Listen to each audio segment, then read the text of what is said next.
And we are now live. So you're very, very welcome tonight to the Conservative Progress, Cephas Consulting, and Sarah Elliott. We're here to talk about the US elections. To those of you who have been at a Conservative Progress event before, you are very, very welcome. To those of you who are new to our event, you're also very, very welcome. Just to say that, of course, tonight is live, and we're going to have a discussion for the next 45 minutes around the US election, but we are also recording this, and it will be on our YouTube channel. If you like what you hear from Conservative Progress, please do follow us online. Please do give us a like on Facebook, Twitter, and of course, follow us on YouTube. We've put some really good material on YouTube and some follow-up stuff there as well in relation to some of the other events we do. Of course, as well, if you have any ideas around, further events you'd like to see, further things you'd like to see Conservative Progress do, please do send us an email. Please do follow up with us. I am so delighted to welcome our two guests here tonight. I think, this is a hugely interesting topic, and we have two amazing speakers who are here going to help us understand and provide some insight and some guidance into the US elections and to what happened and what comes next. My two speakers here, I'm going to first start off by introducing Sarah Elliott. Sarah is chair of the Republicans Overseas UK. She is also chair of the Hamilton Society. She is a noted political and media commentator, providing insight and analysis across a large number of media and newspapers and online and on television. And we're really, really delighted. She's also a good friend of Conservative Progress, and we're delighted that she's willing to join us and able to join us here tonight. Sarah, you're very, very welcome. Thank you. Alex Wilson is director of Cephas Consulting. Any of you who are on our pre-election event will remember Alex's wonderful insights into the election. I will leave it to him to tell you how right he was, but it's safe to say that if you betted on some of Alex's predictions, you were going to do very, very well on the night.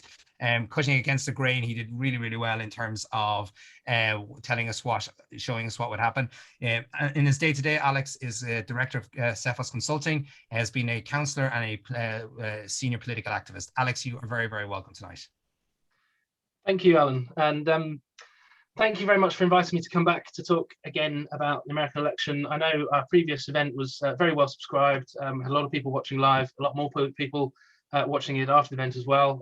Hopefully we've got a good crowd again tonight. It's clearly a very, very interesting topic. My background, I'm fascinated by elections of all sorts. The American election, obviously the one that's just happened, but also very keen to be working with Conservative Progress on some forthcoming events, which hopefully Alan might say a bit about at the end, where we're going to be looking at some elections happening in our own country, which will also be quite interesting.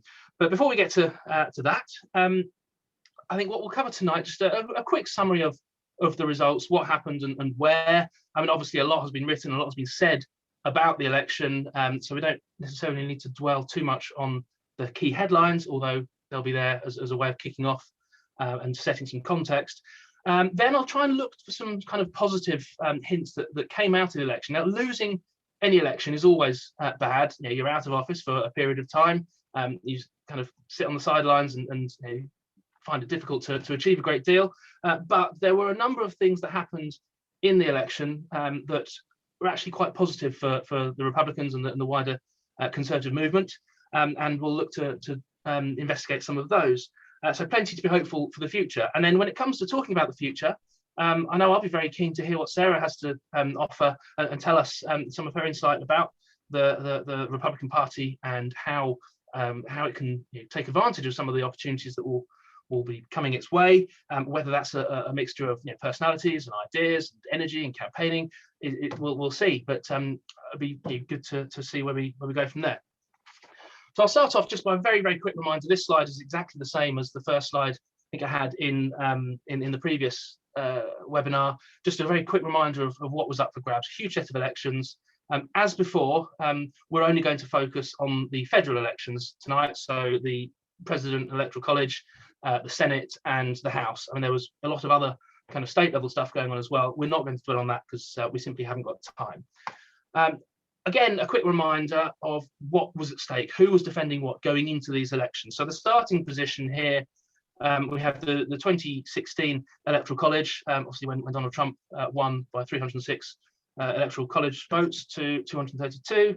The position in the Senate going immediately before these elections. So there you've got the figures for both the Senate as a whole and the third of seats that were up this time, and also the position in the House where the Democrats were defending a fairly slender majority.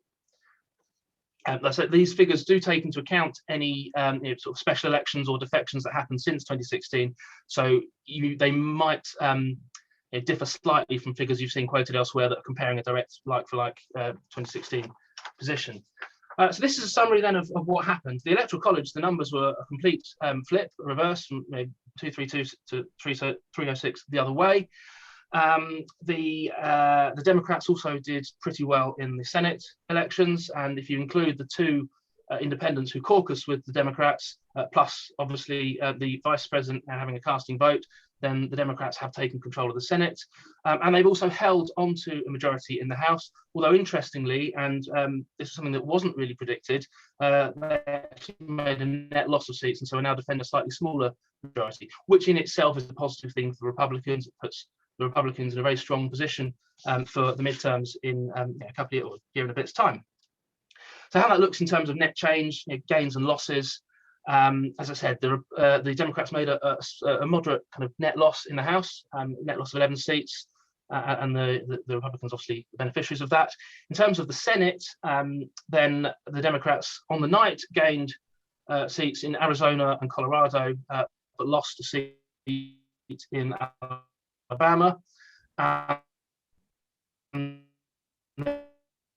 subsequently in the two regards. But it was actually even that was a less bad result than some of the pundits and polls had predicted, and particularly Iowa, Maine, North Carolina, the polling had all suggested could very much be up for grabs as well. So although there were net losses in the Senate, it wasn't on quite the scale that it could have been. We go back to the position from 2016, looking at the sort of key states. So you've got your solid Republican states, your solid Democrat states, and that kind of battleground in the middle. And you look at the 2016 results. It was a spectacular and very remarkable result for Donald Trump first time around, despite having a narrow trailing in the popular vote nationwide. He managed to win all the states that a Republican candidate ought to win under reasonable circumstances, and then made significant inroads into those kind of middle ground states, and indeed by taking Michigan managed to stretch into those states that would normally be expected to lean towards the Democrats. So a fantastic result for him first time around. The question was, could he repeat the trick again? The answer was he didn't. And there were 5 states that flipped, which are marked by the asterisk there. So obviously Michigan, Pennsylvania, Wisconsin, Arizona, Georgia, and also the 2nd district in Nebraska, where they count and allocate the electoral votes by district rather than on a statewide basis. But on the positive side, the first thing I want to make is the point that it was actually very, very close. Now, this graph, those of you that were on the previous webinar will recognize the style of this graph and hopefully what it's trying to show. So that the bars pointing upwards represent the winning candidate in the color that they're colored in, and the height of them obviously represents the percentage lead that they had in each of those states. The bars going downwards are a representation of the number of electoral college votes that each state is worth. So you can see that obviously some states are very much more important than others. These are the battleground states, and who won in those states and what it meant. And the colors go in the bars going down, I should say, also represent the 2016 winner. So it was very, very close. If you look at the battleground as a whole, if you look at the country as a whole, Biden had a lead of about 4.5%. But in none of the key battleground states was it anywhere near that. And particularly if you look at the states that he flipped, then Michigan looks like a bit of an outlier. And those other states that Biden managed to flip, he only won by a very, very narrow margin. It only takes a very small swing back in the other way to bring those not just in play, but back into the Republican column. So yes, the first point I want to make is it was very, very close. So a number of key states absolutely on a knife edge. The second positive point I'd like to try and make is that although it was a defeat, and it was a defeat in all 3 sections of the ballot in all three sections, both on a nationwide level. So this is what a strict interpretation of the polls using the model that I introduced in the previous webinar. These are the figures that would have come out of that. I updated it just prior to close of poll, so it included all the latest polling, and would have shown a small net gain for the Democrats in the House, a much bigger margin of victory in the Electoral College, and a clear overall majority in the Senate. So, as I said, positive number 2 is that it could have been a lot worse, and if the polls are accurate, it could have been a lot worse. On a state-by-state basis, equally, the Republicans managed to outperform the polls. This was what my polling model had suggested would happen on the basis purely of the polls alone. And you see all those states going blue, and some of them by quite large margins. But of course, this is what did happen. So in every single one of these, Trump performed better than expected, and indeed in 2 of them, North Carolina and Florida, well enough to hold on to those. And of course, a much closer margin of defeat in all of those others. Now, there's a difference between polling and punditry. Just before close of poll, I said I updated all my stats, my spreadsheets, my model, but I also made a prediction that was a personal prediction. And I said that, notwithstanding what the polls were saying, I was extremely confident that Trump would win at least 2 of those 4 key states that are listed there. And obviously he did win in North Carolina and Florida, and both Georgia and Arizona were very, very close. So yes, I'd like to think that I got it pretty much spot on. The next thing I'd like to discuss, and you have to be slightly careful how you talk about this. So what I'm showing here on this graph, again, the upward bars representing which candidate won each state and the margin of victory. But looking downwards, you're looking at the kind of the most relevant third party. And so the reason you have to be careful when you talk about it is obviously no party can really claim to actually have ownership of its own supporters, let alone supporters who are voting for another party. So the idea that you can say, well, if the Libertarians had not run, then Trump would have automatically hoovered up all those votes and won. That is a falsehood. That is a very kind of oversimplification and actually quite an arrogant thing to suggest. So I'm not suggesting that for a minute. But what I am suggesting, and just pointing out really, that certainly in 3 of those states, so in Georgia, in Arizona, and in Wisconsin, it's an interesting fact to note that the Libertarian vote significantly exceeded the vote or the margin of Biden's victory. And if all of those people had voted for Trump, you would have ended up with a dead heat in the Electoral College, I think 269 to 269. And Pennsylvania was also very, very close on this metric. As I say, you can't automatically read across that those people would have voted for Trump or should have voted for Trump, but it's an interesting thing to observe. As far as the Greens are concerned, this was an election where the Greens didn't really figure. I've included the Green share as the relevant figure in those states that Trump won, but more just as a interest of sort of curiosity rather than anything else. This is not a situation like Florida in 2000, where you could clearly make a case that the Greens cost Al Gore that state and win at the election. And then the fourth point that I'd like to try and get across, if I may, is that just because Biden won some of these states, and particularly those that he won by a very narrow margin, it doesn't mean that they are blue states. So on here, we're showing both the presidential vote, so the margin of victory for the presidential candidate, and that's in the solid, deep coloured bars. And then on the kind of paler bars, we've got I've added up the votes cast for candidates in the House elections, again by state. So I add up the votes for each of the districts in each of those states, and what this shows that actually in 9 of the 12 key battleground states, then Republican House candidates actually top the poll. And if you focus particularly on those states that Biden had managed to flip, that Trump had won 4 years previously, then 4 out of those 5 states, when it came to the House election, voted Republican effectively. So these states have not become blue states. They are still very much in play. It's very tight. but it is still very, very possible on a similar trajectory for Republican candidates to put together that winning map. Now, it's a slight simplification, or could be a slight simplification, to say that, well, in this case, did the Republican Party do better than Trump? Did Republicans outperform Trump? I don't think that can necessarily be argued. If you look at the raw numbers of votes, then in half of these states, Trump did still poll more votes than the House Republicans. The real difference was in Biden, and across the country as a whole, Biden polled 4.5 million more votes than the Democrats did in the House elections.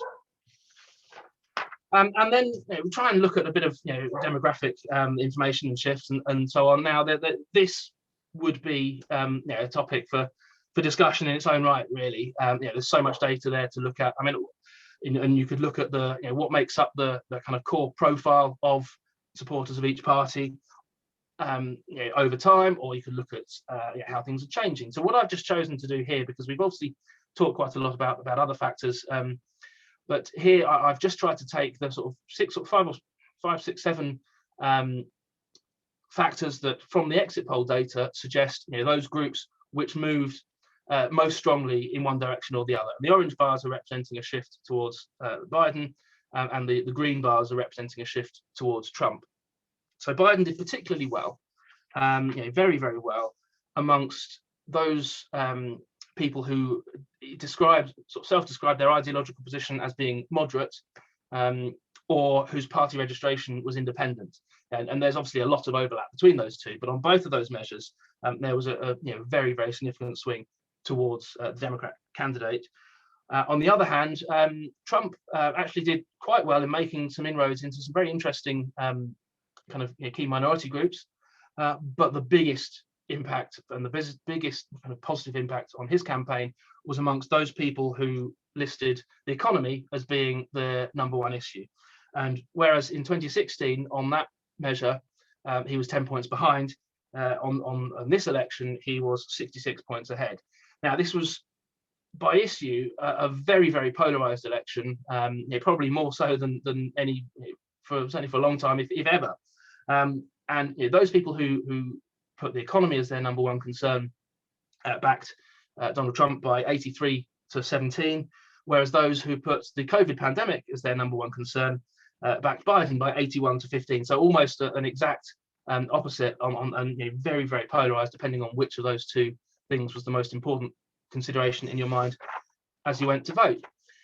And then just to finish for the time being with one kind of key stat to kind of take away, and as a reminder of how close this election was, and how there's every chance, and those of a conservative persuasion must be working towards the chance of a different outcome next time around. It is not true to say that Joe Biden won by 32,500 votes. That is not true. He clearly won by an awful lot more than that. However, it is true to say that this is the minimum number of votes that would have needed to have been shifted in the right places. That's three key states of Arizona, Georgia, Wisconsin, plus the second district of Nebraska, to have given Trump 270 votes in the Electoral College and 4 more years in the White House. That represents a percentage of just 0.02% of all votes cast in the election. And by way of comparison, the equivalent figure for Hillary in 2016 was 38,875, which was 0.03%. So this was a closer election on this measure than 4 years previously. And there's every chance and every hope that the Republicans will be in a better position, firstly for the midterms in 2 years' time, and then for the presidential election in 3 and a bit years' time. How they get there is going to be a very interesting discussion itself, and I hope we have lots of questions and comments and so on that. But before we kind of expand onto Q&A, I think it's time for Sarah to say a few words, please. Thank you. Thanks, Alex. That's brilliant. Thank you so much for that, Alex. Brilliant. Thank you so much. And as Alex said, we will have time for Q&A. Do post. I've already seen people posting questions in the chat. Please do. We've even had some people post some questions in advance and send some questions in. So that's really good. But before we do any of that, we'll hand over to Sarah for her view and take. Thanks so much. Thank you, Alex. That was great and very informative. And It does remind me a lot of 2016 and just how close 2016 was. You know, I always say, and I'm sorry if some of you have heard this before, that Donald Trump won by the number of people you can fit into Wembley Stadium. And so it was always going to be a very close election. He won Wisconsin for the first time for Republicans since Reagan by 22,000 votes. And those 22,000 votes should have been very precious to him. And he should have really thought about all those very small margins, like 16,000 in Michigan, when he went into his election year. Now, what I will say is that had there not been COVID, and I do believe that the 2020 election was a COVID election year, I think Trump would have been reelected because it was about the economy. It's always about the economy, stupid, you know, as Clinton famously said, and especially for Americans, where we have this concept of the American dream, and we have a ton of small business owners and entrepreneurs, and quite frankly, for the first time in over 16 years, Trump supporters actually saw a wage growth above inflation.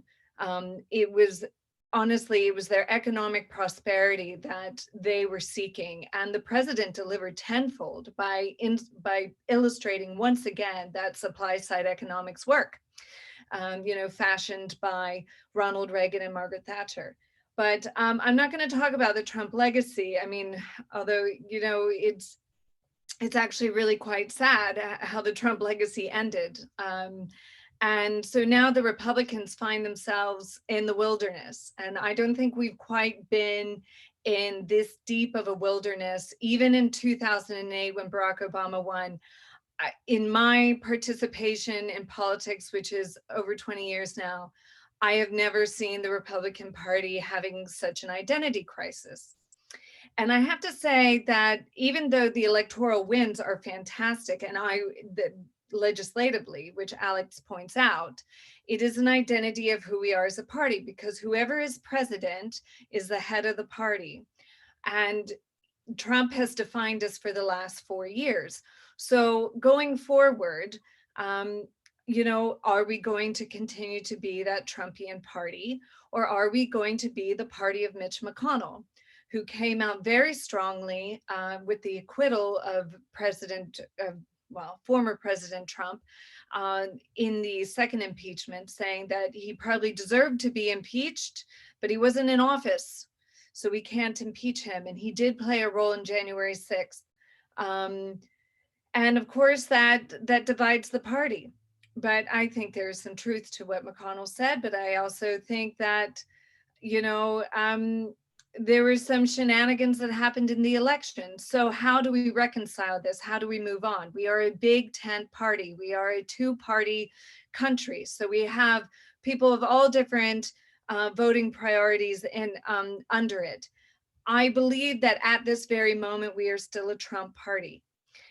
But that doesn't mean that there are millions of Republicans out there that want to keep the message of President Trump, but want a new messenger. And I think as time wears on, this allegiance to the president will slightly wane in the party. We're going to see new rising stars. We already are. There's huge talk now about Governor Ron DeSantis of Florida, who's had a very successful COVID run, has kept the state open, and is running middle of the pack when it comes to COVID infections, and people are able to live their lives freely. So I think he's a real somebody to watch. And as time goes on, more and more different names are going to pop up. Now, how is Trump going to play this? Right now, he's kind of absorbing the loss, but he also has a PAC, a political action committee called Save America. It's now 31 million in the bank that he wants to back certain candidates. You're going to see Republican candidates go and kiss the ring and hope to get money from the PAC and the backing of it.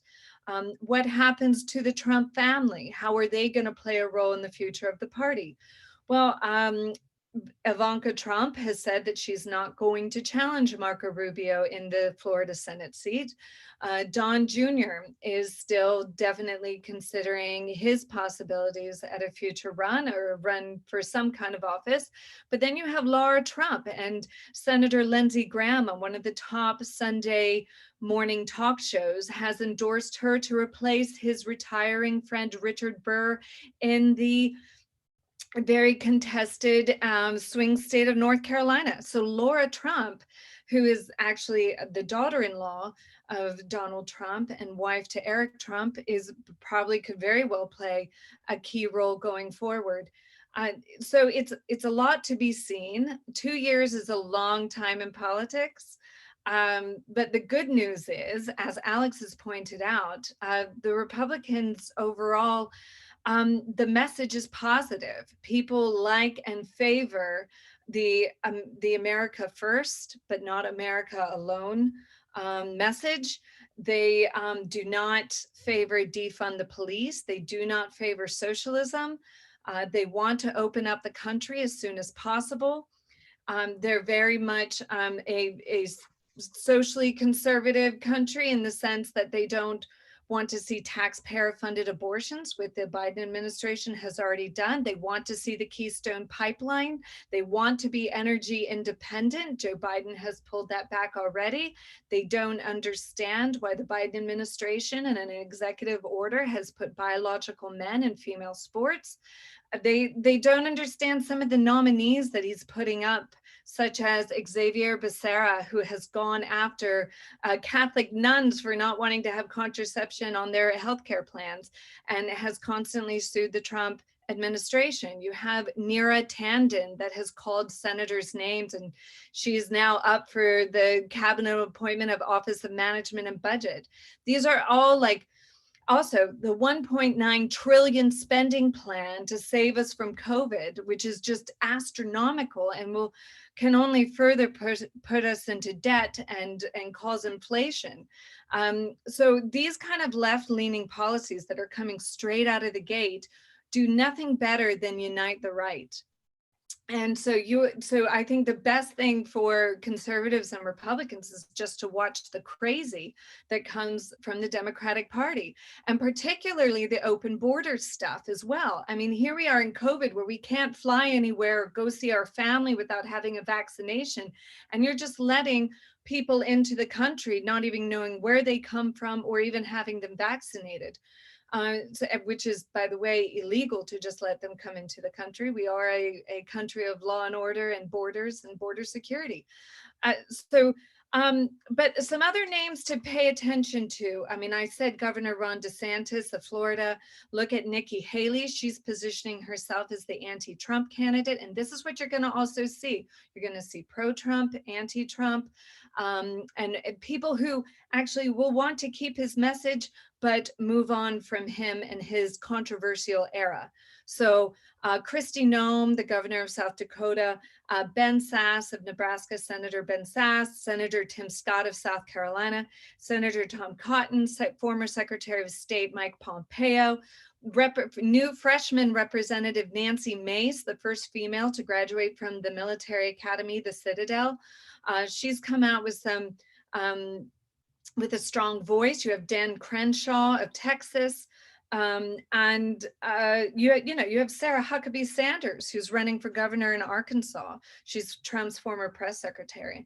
So it'll just be really interesting to watch these candidates, these politicians, and see who really rises to the top. My prediction is in 4 years, you will have an anti-Trump candidate and a pro-Trump candidate on the ticket. I think there will be a litmus test in the primary as to whether the candidates think that the election was stolen or not.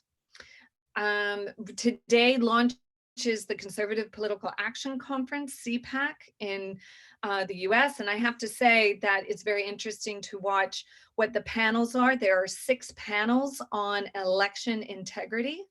Most of the panels are also talking about the left and censorship, and I've never seen freedom of speech play such a key role in the Republican Party. This is a huge voting issue, and it is attracting Democrats to the Republicans. Donald Trump got 12 million more votes than he did in the last election. He improved in almost every demographic: Hispanics, Blacks, women. He actually did worse with white men, believe it or not, and we're the party of white supremacy. So I think also calling everybody racist, people just don't buy it anymore. And I know the conservatives in this country deal with that as well. Again, the left is what will unite the right, and everything is about the left right now. And I wish it was kind of more about the great ideas and the great progress and agenda items that Trump had and his great accomplishments, but hopefully they'll trickle back in the conversation. But the spotlight now is on the Democrats and their governing and how radical they're taking the country. And I think you're going to see this whole Trump, anti-Trump thing for the next several years. But I think by the time the next presidential election year comes around, we'll have a more grasp of what our identity is. So yeah, I'll end on that. Brilliant. Thank you so much, Sarah. That's fantastic. And that's brilliant. So I'm going to start open up to Q&A. And I'm going to use the chairman's prerogative, as always, to just kind of kick off with a question or two of my own, and maybe flag some of the other questions that have come in.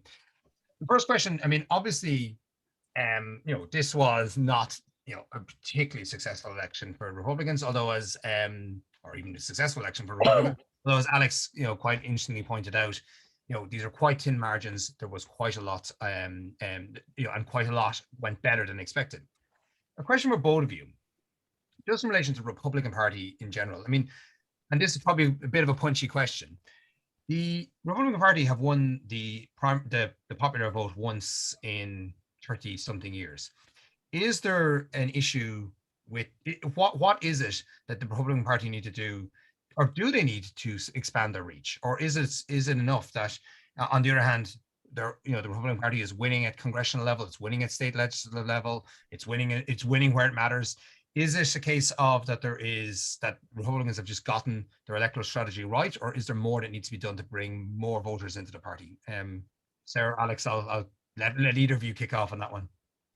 I'll take it first. I think that actually we definitely need to reach out to more people and diversify our party, because the demographics in the United States are just changing. I think by 2050 it will be a minority majority country. And of course, if the Democrats want to bring amnesty to 11+ million people, who gave you free citizenship? Oh, the Democrats did, so I'm going to go vote for them.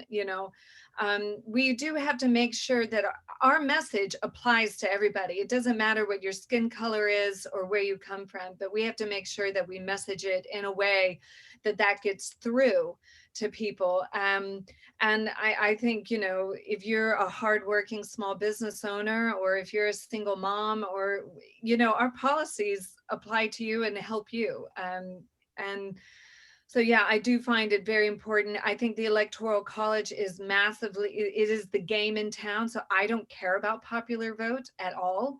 The game in town is to win the Electoral College. And if you're crying a river because you can't win the Electoral College, you're just a sore loser. So because it enfranchises everybody, and it makes everybody's vote seem, matter to some degree. I mean, I know some states weigh more heavily than others, but you have to speak to the center of the country, not just the coastal cities. And so, yeah, so we do need to diversify. Alex, do you have anything to add to that? Yeah, well, I think I pretty much agree with everything Sarah's just said. I think any party needs to be very, very mindful of the country that it's seeking to govern, the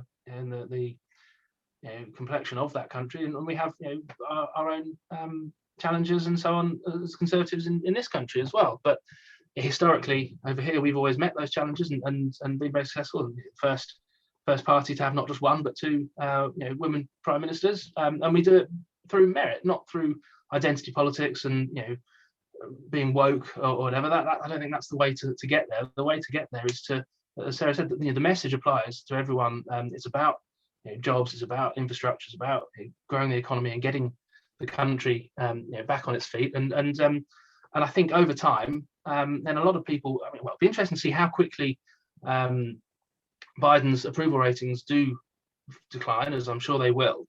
I think a lot of people that voted for him were not voting for him positively; they were voting negatively because he wasn't Trump. And I think the fact that, as I said, he won 4.5 million more votes than Democrat candidates in the House elections, whereas the equivalent figure for Trump was 2.5 million. I mean, Trump still outperformed in total Republicans, but not by the same margin. So I think there is.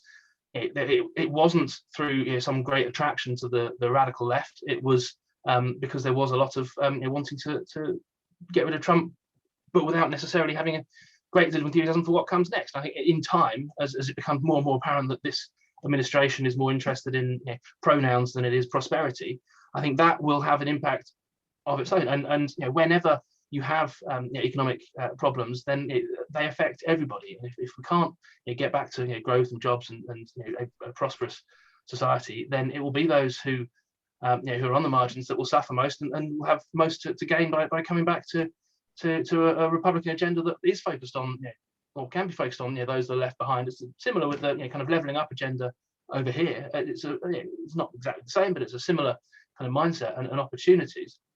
And I think if the Republicans, I mean, you can talk about ideas, you can talk about policies, talk about personalities.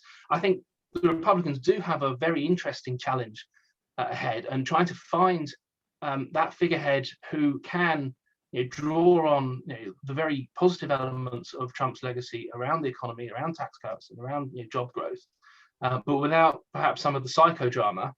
I mean, one of the names you mentioned, Sarah, Nikki Haley. I'm following a lot of what she's saying, and I think she seems very, very sort of sound.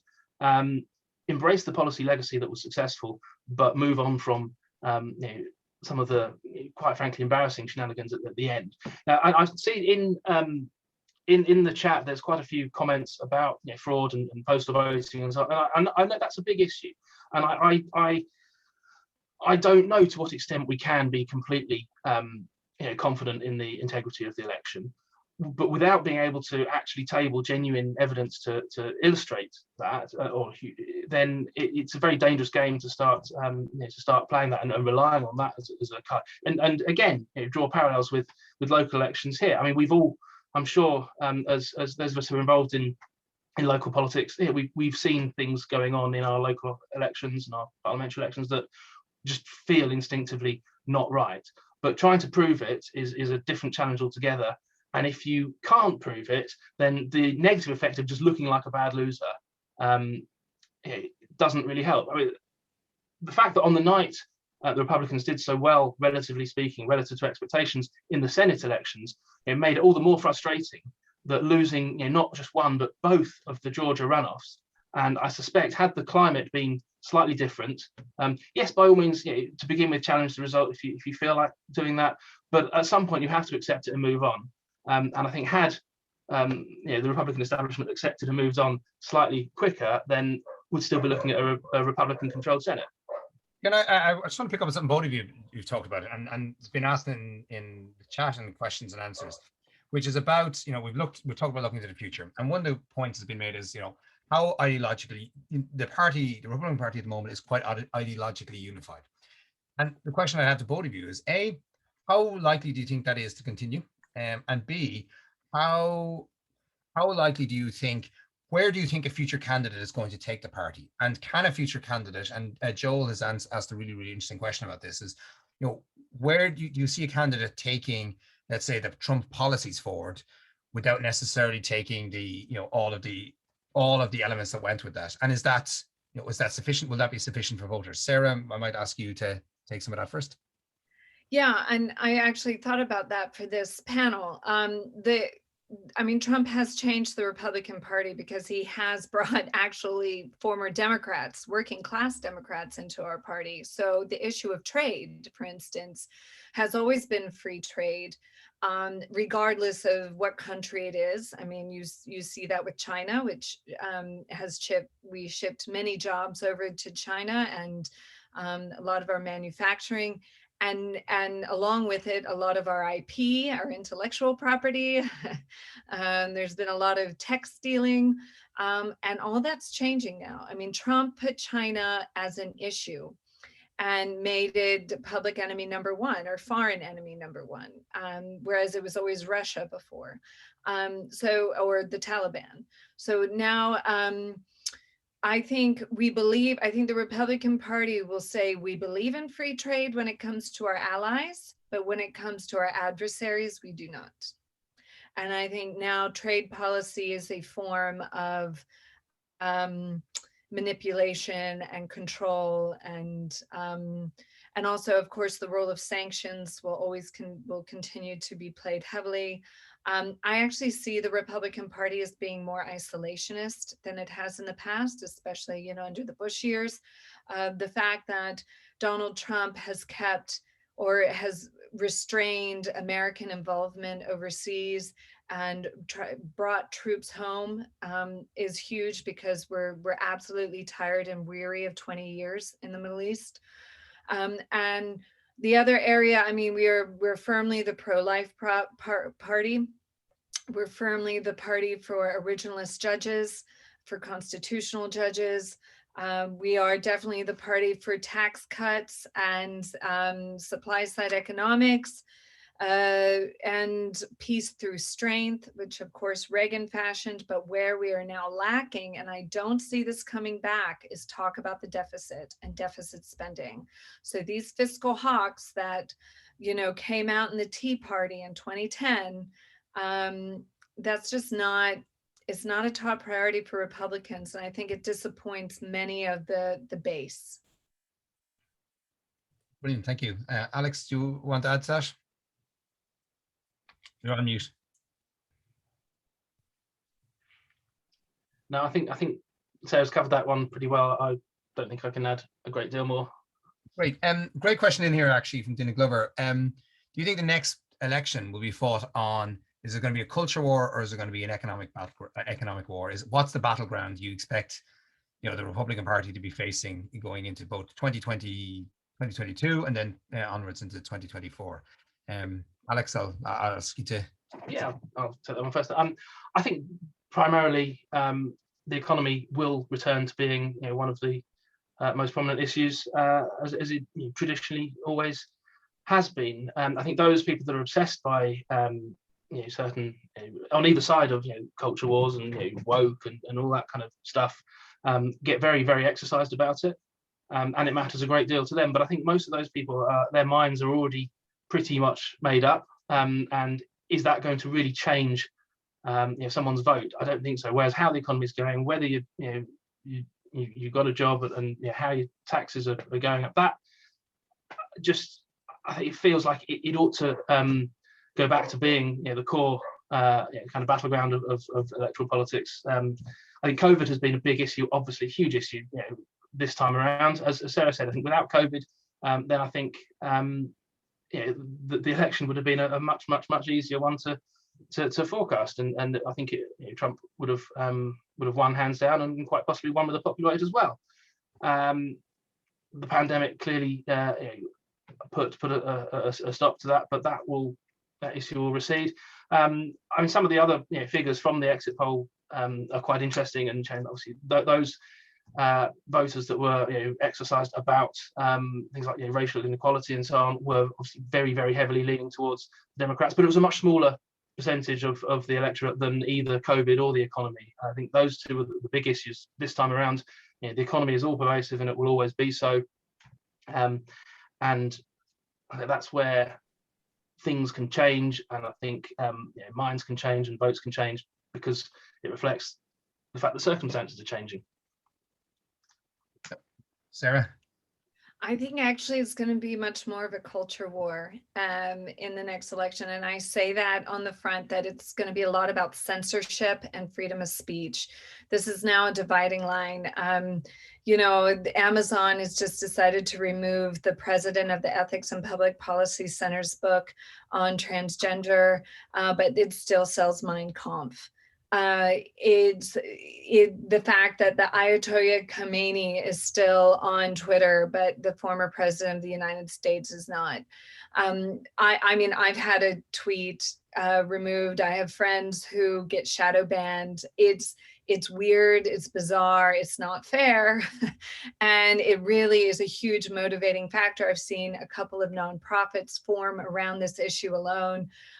So I think it's going to be more about enforcing this, politically correct kind of mantra. Like, for instance, a friend of mine told me today from California that they're going to penalize you $500 a day if you own a toy store, and you can still have your gender identified toys, boys and girl toys, but if you don't have a gender neutral section for gender neutral toys, you will be fined $500 a day. And 30% of business boards or corporate boards in California have to have to be BAME, a minority. So it's this kind of thing will just infuriate people when they can't run their own lives, when they can't be left alone by the government. And just I meant to say this earlier, just to highlight the divisions in the Republican Party. So every single Republican that voted for impeachment has been censured by their state party at the local level. So the state parties are very much still Trumpian. And this reflects my conversations as well. Several of them will be primaried, I'm sure, or they will be attempted to be primaried.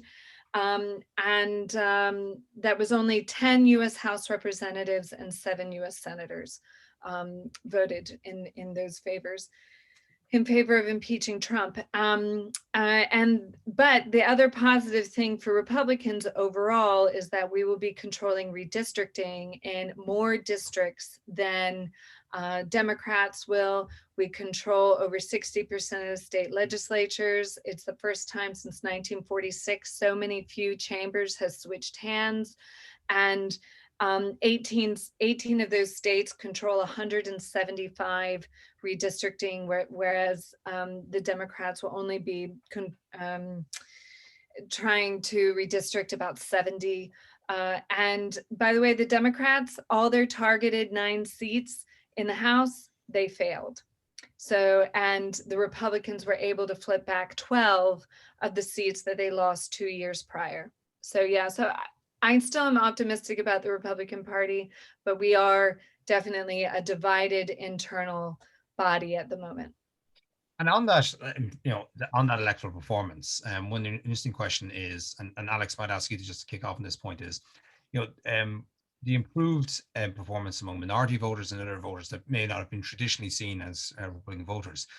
Do you see that trend continuing, or was that an aberration that reflected perhaps the unique characteristics of President Trump? Alex, perhaps you want to start with that one.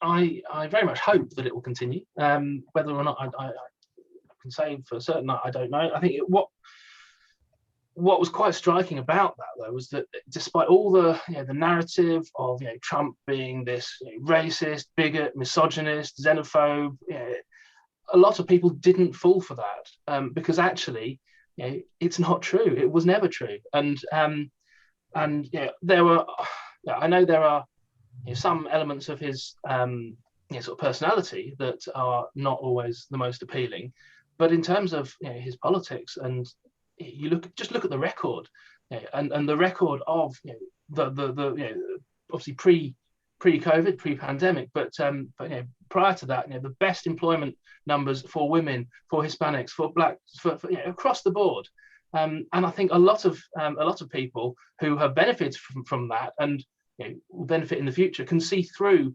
the identity politics that we have to be put in a box and because you're black, because you're LGBT, because whatever, then you automatically have to vote left. Let's not get too carried away. On all of those groups, yes, there was movement, but the Democrats still do have an inbuilt advantage. But it is refreshing to see people thinking for themselves and not just being guided by the left say you are this, therefore you have to be that. I think it's refreshing to see that. It's encouraging. How it can continue, I think a lot of that will be up to the Republican Party itself, and if it can continue to make itself more appealing and more attractive to people by helping people get on in life, then I think that's the way to make it become an ongoing, reinforcing movement. Yeah. And there are 19 new women in the U.S. Congress for the Republicans. And that makes 28 women overall. So that's exciting for me. I'm glad to see that they're prioritizing putting many who are single moms out there, because that reflects, the demographics who vote. And it's good to see the party, reflecting changes in society. Yeah, absolutely. And so we're going to wrap up because I have broken my own promise of being finished by 7:45. One very quick question to put both of you. And we've talked a lot about candidates and potential future candidates in 2024. The obvious one who we haven't spoken about is former President Trump himself. Do you expect, and I'm asking, I guess, for a bit of guessing or prognostication, do you expect to see a return of the president himself to the electoral field, or do you think he will remain as a kingmaker in the background? Sarah, if I'll throw to you first. I think ultimately he'll remain a kingmaker as much as he can. I could see him trying to set up a rival to Twitter or a news agency himself. But I think he will toy with us till the very bitter end on whether he will run or not, to keep us all engaged and for him to control the media narrative. But yeah, I think ultimately he will be a background figure who I don't see being there for the really long haul. I see him losing interest in it actually maybe after 2024. Alex? So. Yeah, it's far too early to be thinking about primaries and so on so far and polling for that. But I did see a poll I think a couple of weeks or so ago that had Trump as 44%. Well ahead of the field of everyone else now. That's clearly, in the current climate, it's far too early. It's sort of nonsense to start thinking about it. But whatever he does, he will continue to have a huge legacy. I mean, he was president of the United States. That's a big thing. And he did achieve an awful lot. And there's an awful lot that that the party and aspiring candidates within the party should take on board and should run with. I think if there's a sufficient new blood coming through that can run with the agenda and harness the energy and the excitement around that, then I think there'd be less need for him to be front and center. But I mean, he clearly loves the sound of his own voice, and give him a platform and he'll take it. So I don't know whether he'll be in the running for the candidacy himself. It'll certainly have a very big impact on the whole process and those that are. Sorry if that's a completely non-committal answer. No, that's fair enough. I think this far out, that's the best I can do. Sorry. Well, thank you so much, Alex, and thank you so much, Sarah, for joining us tonight. It's been a fantastic discussion. As always, with the best discussions, it ran over a little bit, but I think everyone will agree it was really worthwhile having those discussions. Thank you to all of you who joined us. Thank you to everyone who will watch this after the fact. Before I let you go, just like to let you know that this is the first in a series of type of events we're looking at elections, and we're working with Alex. Conservative Progress is working with Alex in Cephas to develop a series of reports on upcoming elections here in the UK, on the forthcoming elections and mayoral elections, local elections, and Scottish and Welsh elections. We're holding our next webinar on that on the 18th of March, where we'll focus on, Alex, correct me if I get this wrong, we're focusing on the mayoral and Metro London Mayor, GLA, and Metro Mayors. I hope you join us there. But that's all that's left for me to do is thank Alex and Sarah so much for your time. Very much appreciated, and look forward to seeing you all again soon. Thank you so much. Thank you. Thanks, Matt. Thank you. Good night.